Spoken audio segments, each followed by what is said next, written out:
শুনি বিএনপি রাজপথের থেকে তারেক রহমান জানেন নাকি এই আপনার এই জুলাই আগস্টের নায়ক তিনি, ঠিক আছে? মূল প্রশ্নটা হচ্ছে সে নায়ক, সেও জানে না সে যে নায়ক, সে কেমন নায়ক স্যার? জি মনির ভাই, ধন্যবাদ আপনাকে এবং আমাদের স্যারকে সালাম।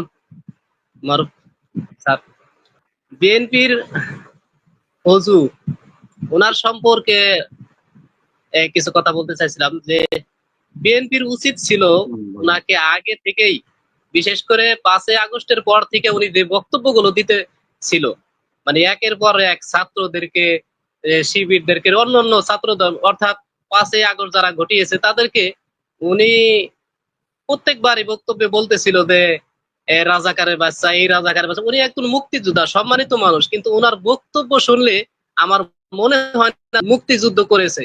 আমার তো মনে হয় উনি মুজিব বাহিনীর কোনো লোক ছিল।